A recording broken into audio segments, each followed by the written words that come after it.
Okay, everybody. I comb my hair. I hope you notice. I realized after I taped the last one that, well, I'd obviously been in the wind a lot. So, anyway, I'm making a little bit more of an effort since you have to be looking at me. All right, we're going to be taking a look now at we're looking at healthy families. Again, in case you spot one. Okay, I've read about these people. So, we're going to learn about them, okay? I also have a video I'm going to be attaching on resilience with parenting. It's fabulous. Please, please watch it. I think you will really get a lot out of it. Okay? All right, let's take a look at this. It says in crisis, as well as typical developmental stages of family life, in a healthy family, we see these kind of changes as opportunities for growth. Right? So when we come to these family milestones like graduations or starting high school or kindergarten or your first dance, we see these things as kind of something to celebrate. Like, look at this, man. Or even there's a crisis, like somebody loses a job. One of our grandparents gets sick and has to move in. In a functional family, okay, we try to make the best of it. We try to figure out, okay, how do we kind of reorganize ourselves to make the best of this, or to even celebrate it. All right. So it's not so much what happens in the family, but how the family responds to change that's going to tell you whether the environment is nurturing and open. Because functional families absolutely have stuff. They've got, drunk dad or drunk Uncle Tom, really. They got grandpa with bipolar disorder. Okay?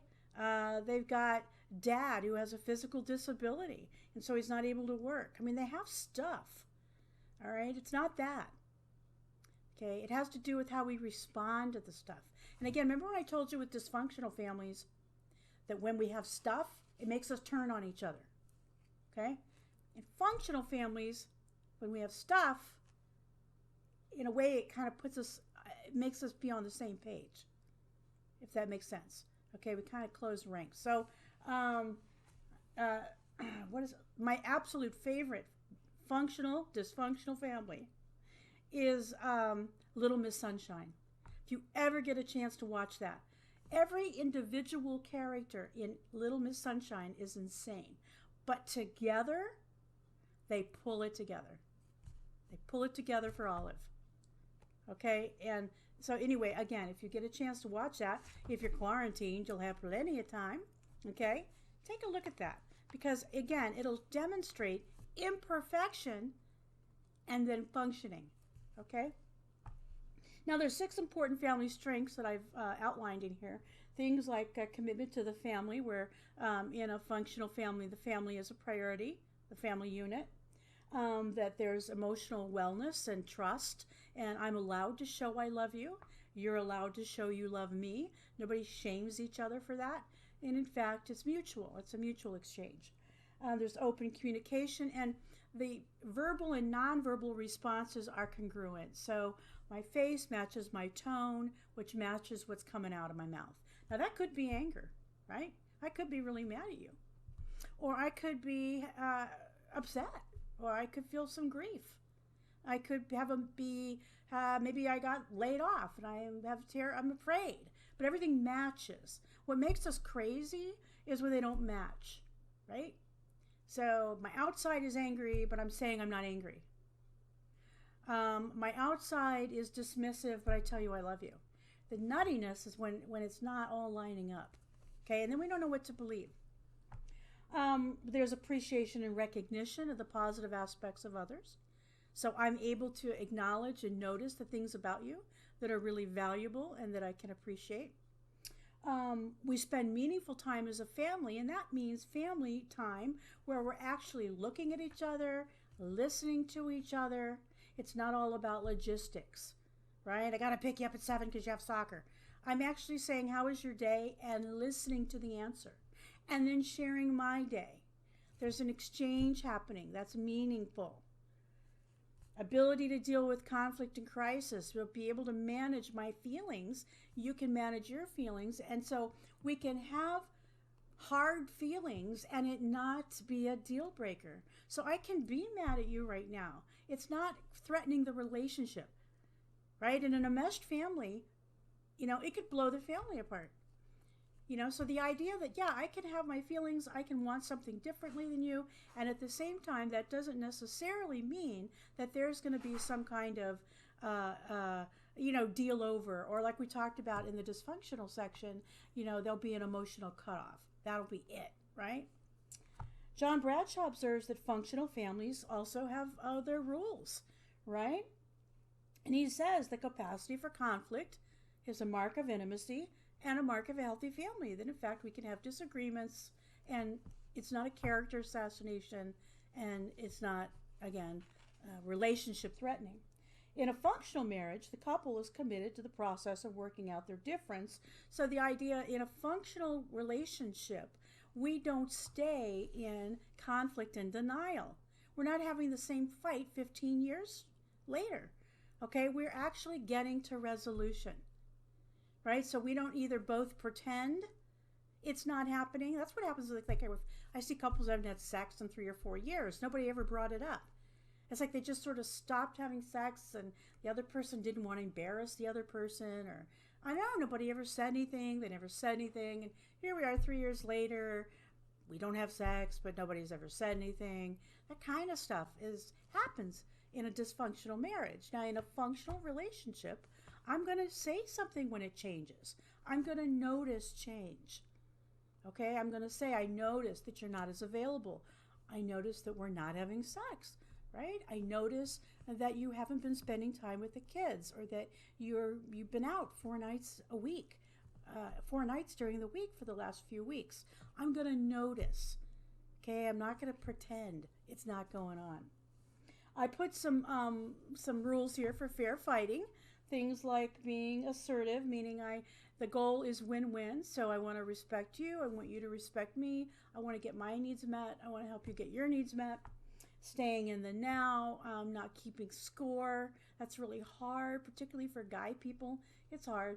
A lot of scorekeeping out there. I did this for you. You owe me. Okay, I took the kids to soccer 3 times. You need to take them, you need to do this. I mean, that kind of trying to have an even score. That doesn't work well in relationships because tasks are not evenly divided.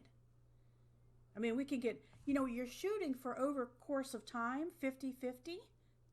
But some weeks it's going to be 60-40 or 70-30, and other weeks, so it's going to go like that. And what you're looking for is over time, it feels like we have even and fair distribution of labor, not that it needs to be constantly even. Avoid judgment, avoid lecturing. Nobody likes the finger, right? So as soon as somebody starts to bring out the finger, it's going to be a problem. Again, part of lecturing is the power differential goes like this, right? So I become the parent and I'm telling you about yourself, right? Or I'm acting like I'm your sponsor and telling you what you need to work on in your steps. I had a client do that the other day in a couple. She started telling, because I see them with my friend Steve, and she started telling Steve and her husband what they needed to work on in their own individual counseling. Ruh-roh. Okay, not okay. Not okay. Honesty needs to be rigorous. Go for accuracy. The details don't matter. I can't tell you how many annoying times I've sat and listened to couples argue whether something was Thursday or Saturday or who was there. No, my mother was there. No, she wasn't there. That was the other time. Nobody cares. What is the point? What is the point of the disagreement? What is the point of the conflict? Okay? Blame is not helpful. People who are particularly judgmental and blaming, they always say that they like to blame because that's the only way the other person will know what they did was wrong, and then the wrong person can change it. So that's why they think blame's important, because if we say who was wrong, the wrong person will do it differently. Yeah, it never seems to go like that. Active listening means that I'm reflecting back to you that I hear you. So you tell me how you're feeling, and I'm able to say, okay, let me see if I got this. And then repeat it back to you to make sure I heard you correctly. And if I didn't, tell me again. Okay, and then I'll say, okay, now let me see if I got it. So I'm really trying to track you, and I'm trying to make sure that I'm hearing what it is you want me to hear. Okay? You fight about one thing at a time. People bring up everything. Okay, so as soon as we start to, I see this again in couples all the time. We'll start to address an issue. Next thing you know, and that reminds me of the time you did this, and here's another thing. And then they want to have like 6 things they're arguing about at one time. That means no hope of resolution. None at all. Unless you're being abused, hang in there. You know, you don't walk out. You don't threaten to divorce. You don't say, I've had it with you, or I'm out of here. I mean, you know, hang in there. Even if you need to take a time out. And timeouts are really useful because, you know, what happens is our fight or flight system's all jacked up so we can't hear. So, yeah, why don't we take 30 minutes or an hour and calm down? Maybe it'll take longer than that. The thing about a timeout is you always identify when you're going to come back to it. Where you're going to get in trouble with a timeout and it's going to feel like abandonment is if you don't come back to it. So if you say, hey, can we take an hour or so and let's check back in with each other, right? Or, you know what, can we just park this now and then talk about this tonight later when I get home? Or can we park it and talk about it in the morning? But this idea that you need to follow up and finish the conversation, right? I did put 5 functional rules that Virginia Satir refers to as the 5 freedoms, right? The freedom to hear what is here and now rather than what will be. So I stay in the present. I'm not in the future. I'm not in the past. The freedom to think what I want to think rather than what I should think. So I have the ability to have my own thoughts, and they might or they might not be in alignment with yours. Freedom to feel what I feel rather than what I should feel. So I have the ability to have my own feelings about this. And again, yeah, it might be different than yours. And so the response when people have different thoughts or feelings from you rather than defense in a perfect world is curiosity. The right response is curiosity. That's interesting that you feel differently. Can you tell me more about that? Why do you feel differently? Like, try to be curious instead of immediately pounce on them and explain to them why they're wrong to be feeling or thinking that, right? And then try to make them feel what you think. Okay, so be curious when people are different than you. Freedom to want and desire what I want, not what you think I should want. Not what even society might tell me I should want. Okay, I need to be able to tell my truth. This doesn't mean I'm going to act on it. I think a lot of times we pounce on people who want things that scare us. Just because I want something doesn't mean I'm going to do it, right? There's times where, yeah, maybe I want to, I don't know, what could you want? Yeah, I remember I had a guy used to say, I just want to go get a van and live on the beach. Now, he's not going to leave his family and get a van and go live on the beach, okay? But periodically, he just had this feeling because he was overwhelmed and he felt closed in, and that was his solution. And his wife would get her panties all wadded, like, well, okay, how are you going to do that? And then what are we supposed to do? It wasn't an actual plan, okay? So we don't need to be afraid because people have a thought, right? Because they like something better, or they want to do something, or they want to travel. It doesn't mean that we're going to have to drop what they're doing right this second. The freedom to imagine your own self-actualization rather than playing the role that other people want me to play. So at the end of the day, I have the freedom to figure out who I actually am. And it may or may not match the life I'm living right now. And yes, that's scary. It is scary to tell the truth about yourself and say, you know what? The truth is, I don't like this career. The truth is, you know, I married the guy my mother wanted me to marry, and I've never been happy, right? The truth is, I never wanted to live in the city. I moved to San Jose because of your job. I've never been happy here. I don't want to retire here, right? I don't want to take care of your children. I've raised you. I raised my own children. The truth is, I don't want to be one of those grandmas who takes care of her grandchildren every day. I don't want that. I want to have my own life now. I want to travel, and I want to play tennis, and I want to be a grandma, but I don't want to be a caretaker grandma. And that doesn't mean I don't love your children or you. So saying hard things like that, okay, is part of taking responsibility for who you are. And yeah, people might not be really happy to hear that. Now, I also put in here, Bradshaw denies denies accountability. I should say defines. Sorry about that, guys. Not denies. Bradshaw defines accountability as a willingness to acknowledge individual problems as well as family problems. So accountability is I'm willing to say, yeah, it's a problem. And it's my problem. I need to work on it. I do have some good family functional rules, things like that we've talked about. The idea that relationships are equal, communication's direct, congruent, everything matches. Family members can get their needs met. Family parents do what they say. They actually live the values that they're talking about. It's, again, very confusing for a kid when they live in a household that's always do as I say, not as I do. Again, I can tell you the children do. They don't do what you say. They do what you do. You don't want your kids to smoke? Don't smoke. Okay? You don't want your kids to cheat on their partners? Don't cheat on your partner. That's kind of the way that goes. You don't want your kids to yell and scream? Don't yell and scream. Okay? Atmosphere can be fun and spontaneous. You know, in a lot of dysfunctional families, we're suspicious of fun and spontaneity because it feels out of control. Particularly families that deal with stress through rigidity and discipline. They get really freaked out if somebody's in a good mood or somebody's playful or somebody's being silly. They have low tolerance for that. Family roles are chosen and flexible. Violation of others' values leads to guilt, absolutely.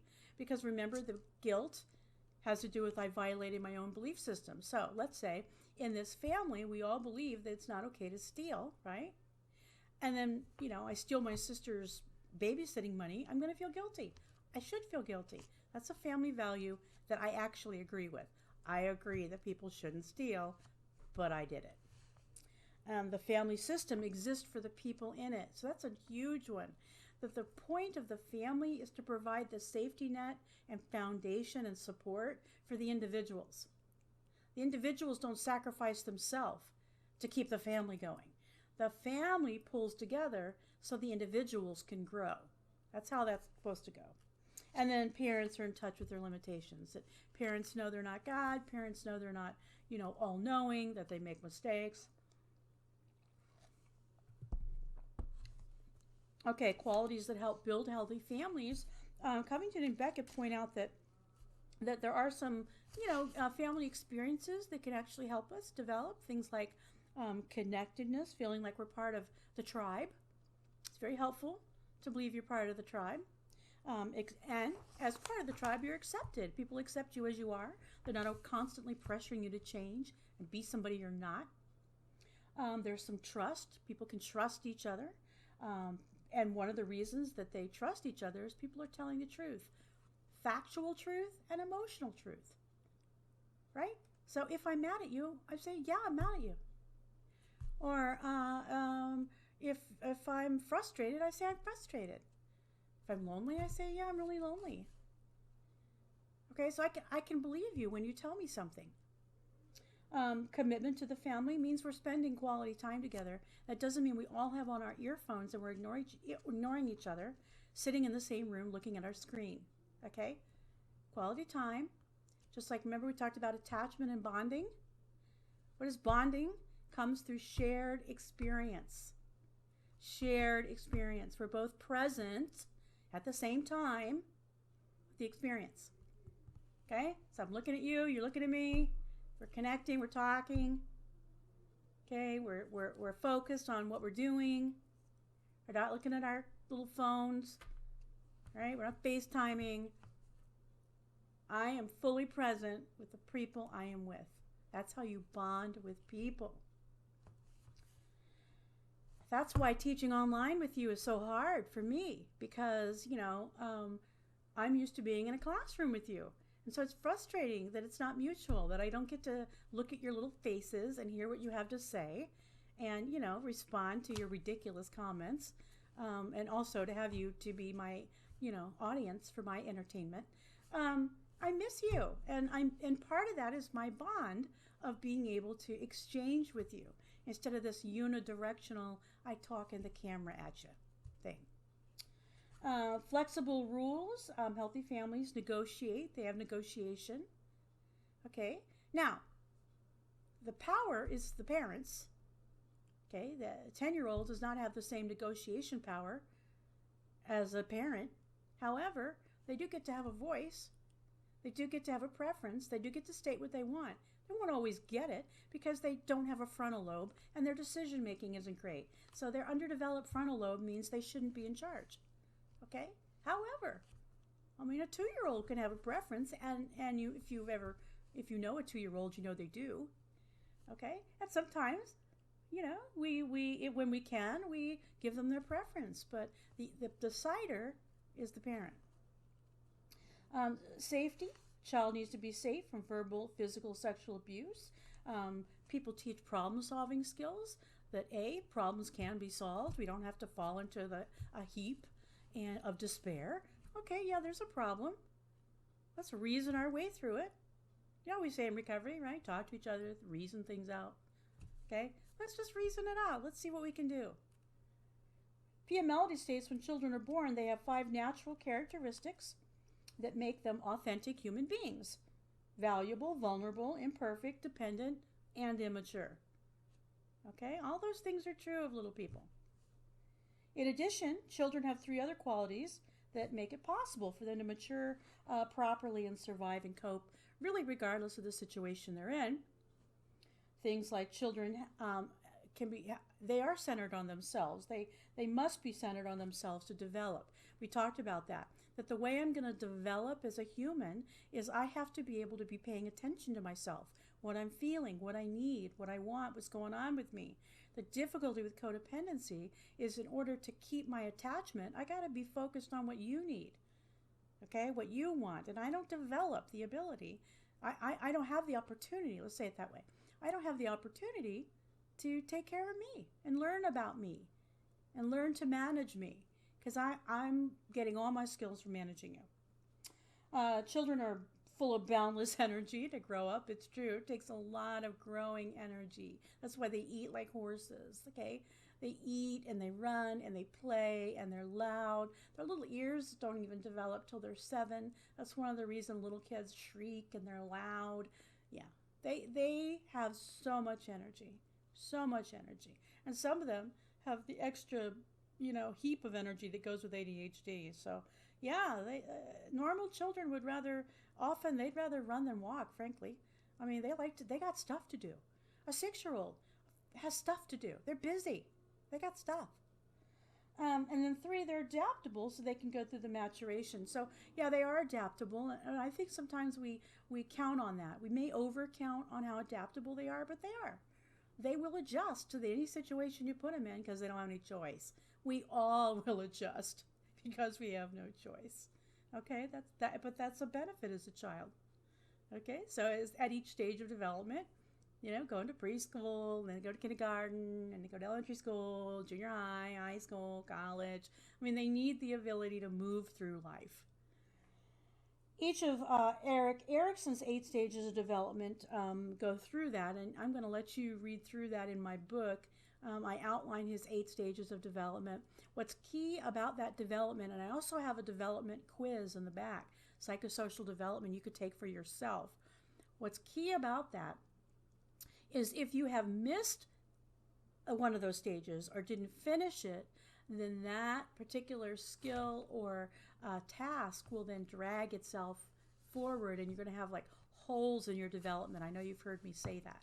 Like holes in your development because you didn't finish or master something you should have finished at the age when we would normally be working on it. Okay?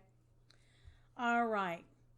Now we're going to turn our attention to resilience. I love this topic. Oh, look, that's right. I have Erikson in here too on page 72. So I'll let you go through that yourself. All right, resilience, we can define it as the capacity to spring back, rebound, successfully adapt in the face of adversity, and develop social competence despite exposure to severe stress. Now, where this comes from is that for years and years, we studied children who were at risk, right? We kept trying to find all of the things that make them at risk. And then about 20, probably almost 30 years ago now, we started turning that upside down and saying, hey, what about the kids that grow up in the same situation, same family, same community, But they don't go to jail. They don't become drug addicts. They actually develop reasonably functional families. They actually manage to get out of the situation and maybe get educated, or they get into stable careers, or they don't become alcoholics. They don't go to prison. What about those kids? And that's where the resiliency studies came from, okay? Is to study the kids that had the same adversity and at the same time didn't have the same consequences. And they came up with some protective factors within the family, some things that they noticed that would be helpful to children being raised in difficult situations.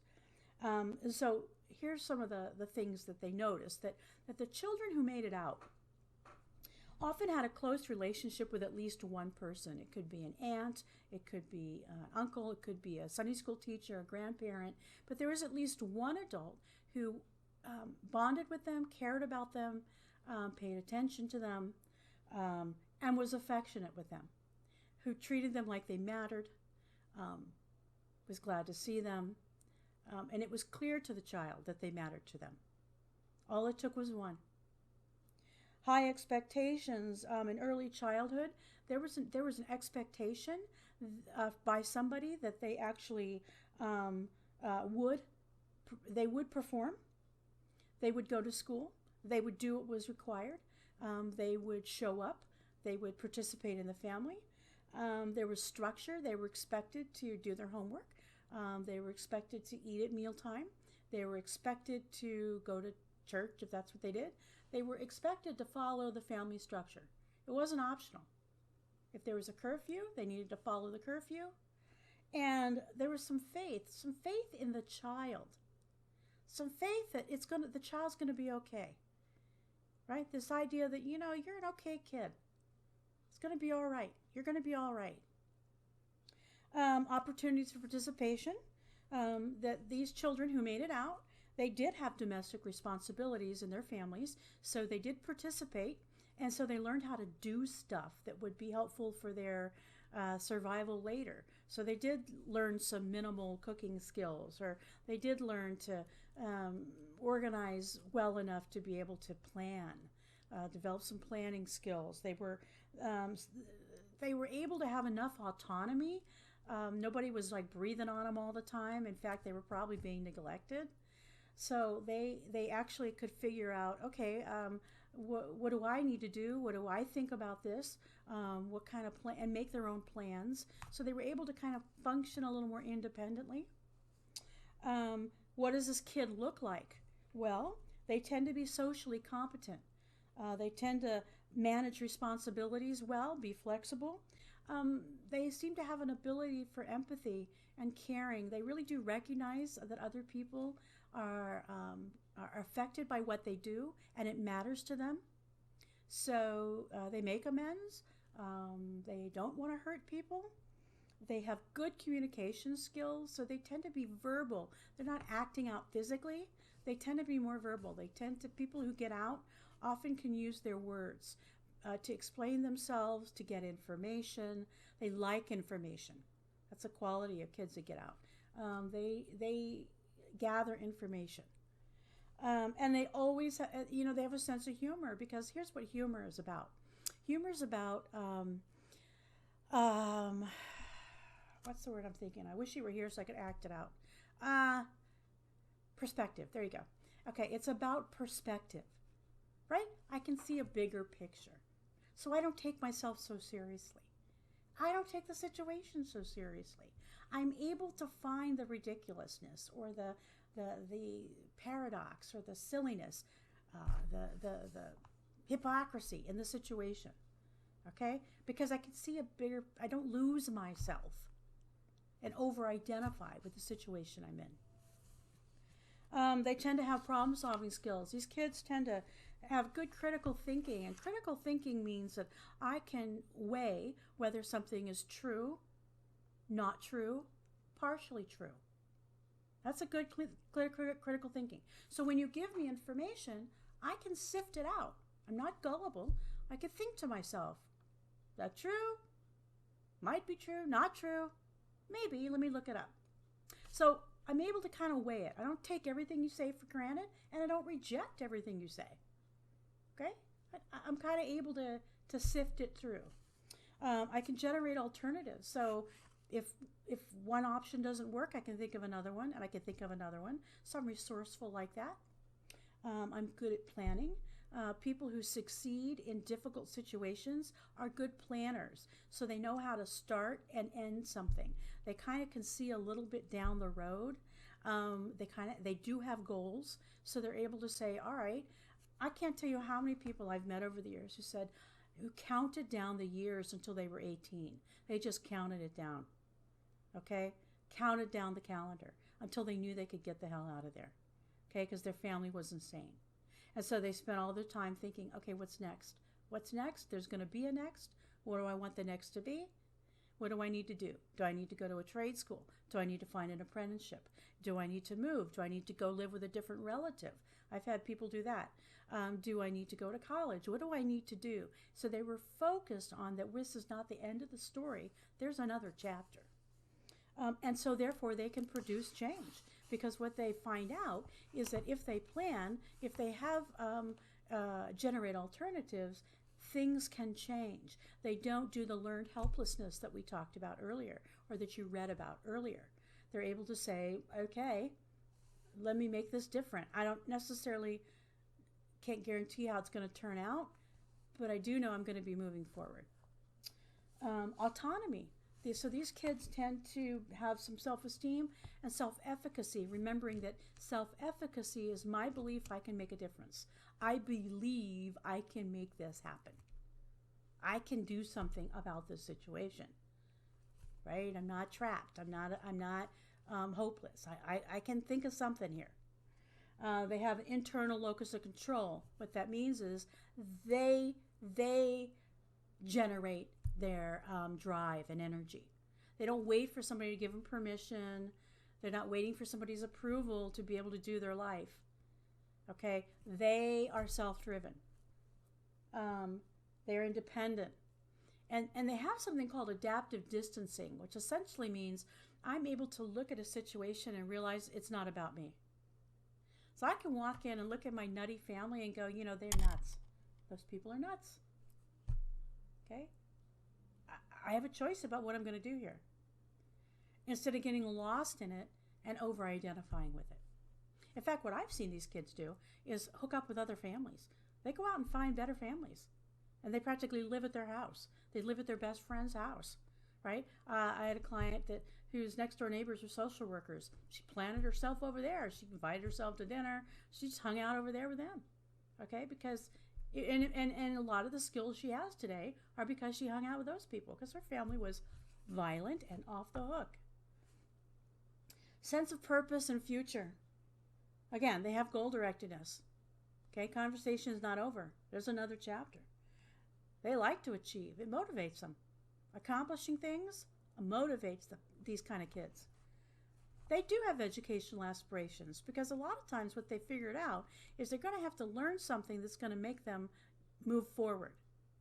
And again, it may be a college, or again, maybe vocational school, maybe something. They get that there's something they're going to need to do to help them get some skills and education to make them more valuable, so that they can then take care of themselves and they can provide financially, and because then they have options. Okay, if they can provide for themselves, they have options. And they do have healthy expectancies. They expect themselves to perform. I put a resiliency assessment in here for you to take for yourself. Okay, and if you go through it and you're like, you know what, I'm not where I want to be, that's okay. Okay, you go back and you shore up the areas that we've been talking about that might not be so strong for you. Say, okay, what do I need to do to increase my belief that I can change things? And for example, and that might be a series of small successes. Okay, my guess is a lot of you have resiliency, because that's one of the reasons you're in college, right? Because you're trying to think for yourself, okay, what do I need to do for me and my family to move us forward? That's a resiliency mentality. Okay, that I've made some mistakes, and I've kind of, effed up my life a little bit, and I've got a felony, or yeah, whatever. But there might still be something I can do here. Let's see what we can do. Let's see what we can do to move my life forward. So that's my guess. I'm surrounded by that when I'm with you. Okay, so then I go into Erikson. I'm going to let you kind of read through that for yourself. And again, the important thing about that is to consider areas where you're fully on target and areas where you might need additional support to kind of fill in some of the holes in your own development. Okay, because there might be some places that, maybe because there was a lot of trauma, in your, let's pick a thing. Maybe your family was going through a lot of trauma when you were 7 to 12, when you should have been focusing on developing your sense of competency and your ability to make stuff happen. Well, you were so busy, helping your adult people around you cope. You didn't really get to spend time focusing on who you are and what you're good at and what you need, and manage your own personal self because you needed to manage maybe somebody around you. Okay, that's an example. All right, so I'm going to close this here. I'm going to put that video on. I really want you to watch it, and I hope you're well, and I'll see you at the next chapter. Remember, next week you've got something due. I think it's your codependency inventory. Wait a minute. Let me look in your syllabus here. Yeah, your codependency inventory is due next week. Okay. Bye-bye.